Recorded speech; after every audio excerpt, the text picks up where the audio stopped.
Welcome to my first ever album review. Today I will be reviewing the ever-changing, ever-evolving, and one of my favorite bands out right now, King Gizzard and the Lizard Wizard, and their new album Flying Microtonal Banana came out on the 24th on Friday.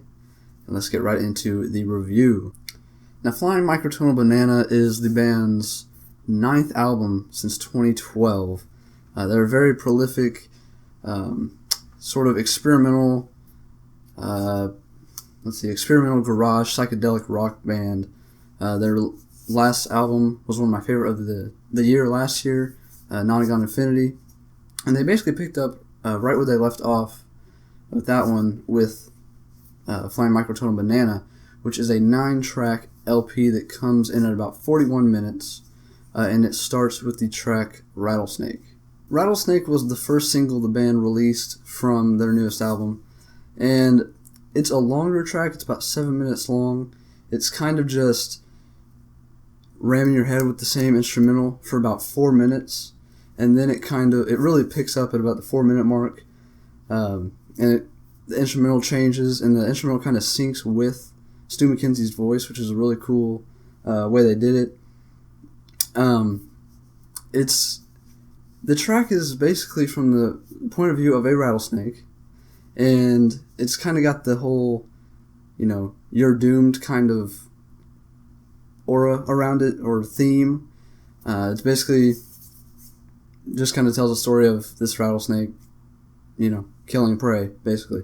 But it's a really fun track, though my only complaint is that it does get a little long, and with the instrumental not really changing much, and the lyrics not really, venturing out into any other topics until about the 4-minute mark, it does kind of get a little much. They could have maybe shortened it to, 4 or 5 minutes, and it would have been just as good, if not better. The next track is Melting, and I gotta say, this is probably one of my favorite tracks on the album. It's about basically our world getting worse and worse environmentally, like every single day, and kind of it paints a picture of our world like literally melting away, and just everything just going away. And it's again another one that kind of has the whole sense of doom around it. I noticed that theme running through a lot of these tracks on this album, where they're not necessarily happy, I guess you could say. They're more like, hey, this we're screwed, basically. I don't think necessarily that they're really trying to say, like, we as a people are screwed necessarily.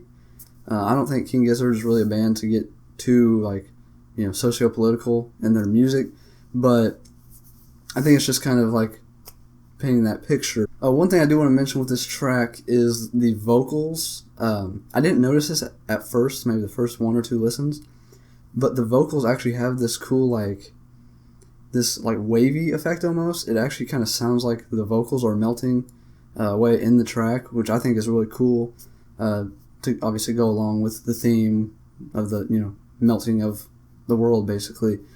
The percussion in this song is really good, especially at the 4-minute mark. I was listening to my headphones, and at about the 4-minute mark, all of a sudden it was like the drums were everywhere. It wasn't just like constant drumming.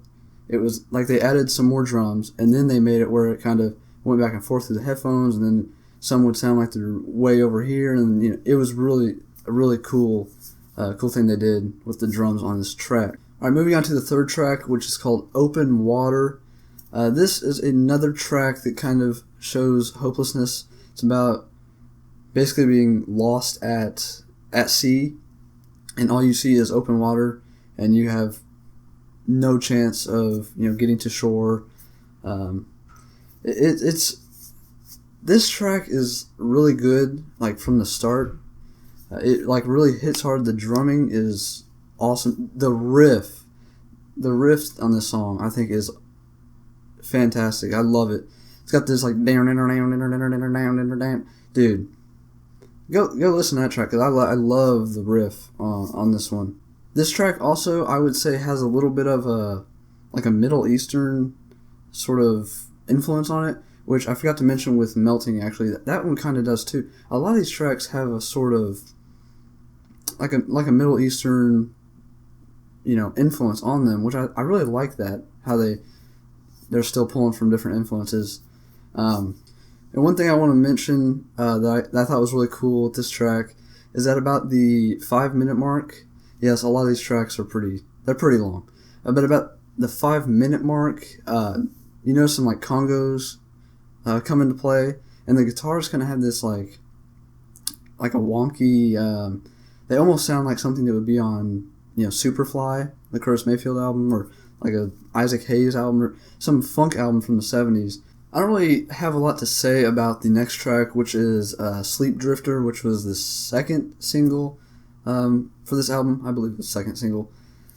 It's not a whole lot to say, other than I do want to mention it's kind of cool how at the about 3-minute mark or so, everything kind of drops out, and then it just kind of slowly builds back up. A lot of these songs, I feel like half of them are just kind of a build-up, or maybe more than half of them are just a build-up, and then they hit this really cool climax, and then they kind of just die down, and then they kind of drift into the next song, which Open Water did.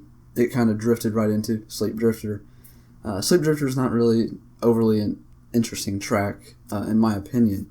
The next track after Sleep Drifter is a track called Billabong Valley, which I like a lot. It's one of my favorites on the album.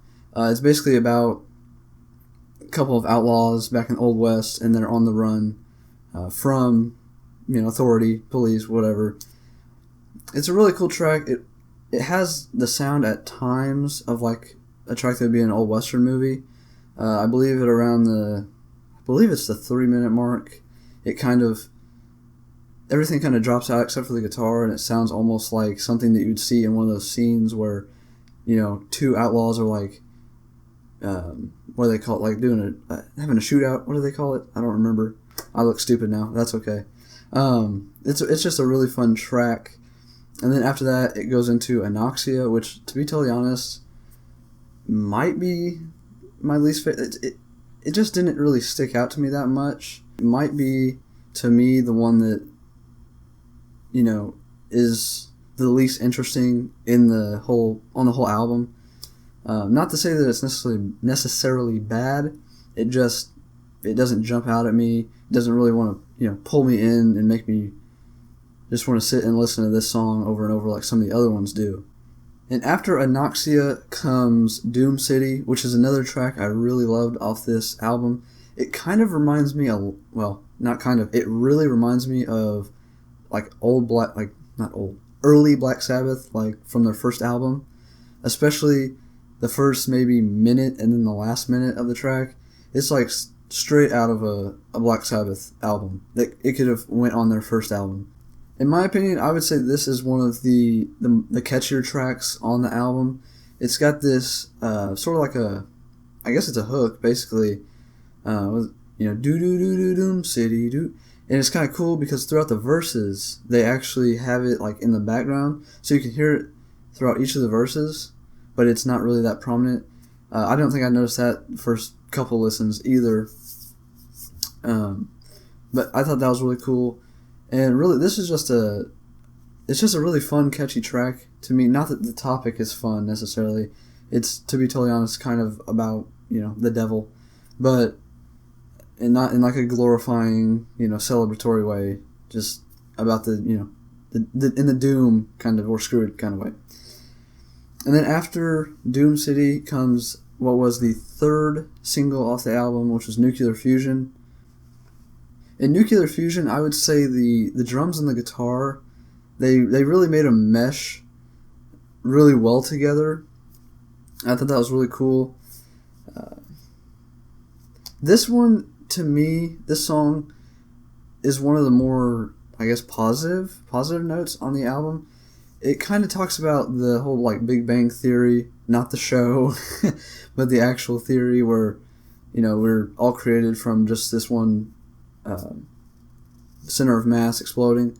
And it kind of illustrates how, or it kind of goes over the idea that we're all sort of one being because we all came from the same particles and the same substances. And whether or not you believe that really is besides the point. It's just an interesting track, and like I said, it's more of a positive note for this album, being all about, you know, doom and we're screwed. And then after Nuclear Fusion comes the last track, which is called Microtonal, or Flying Microtonal Banana. This one's just a straight instrumental track, and it kind of sums up all the different styles they went for within this album. And I think it's a really cool, really good way to end it in the whole album and kind of close it out. Overall, guys, I gotta say I really, really enjoyed this album. It was really fun and catchy. It's it's weird that I feel like it's a fun album because lyrically it's not, you know, idealistically it's not, but it's just like it kind of gets me going, and I love that they keep trying these different styles. They don't ever stay in the same box. Like this one reminds me of Nonagon Infinity, but at the same time it really doesn't sound much like it at all. I would probably say this might be, you know, a snap decision because I've listened to this way less than Nonagon, but I might say this is actually better than that one. But it's hard to say because they are very different albums, and this is really nothing like, you know, Paper Mache Dream Balloon or Oddments or 12 Bar Brews. You know, this is why I love this band, because they always are trying to, you know, do something different than the last album, and I love that. Alright, anyways, guys, thanks for watching my very first ever album review. I hope you guys enjoyed it. I hope it was at least decent. You know, bear with me. I'm still getting the hang of all this stuff. So, yeah. Anyways, again, thanks for watching. Hope you enjoyed. Leave a like, comment, subscribe, all that jazz, and I will talk to you guys later.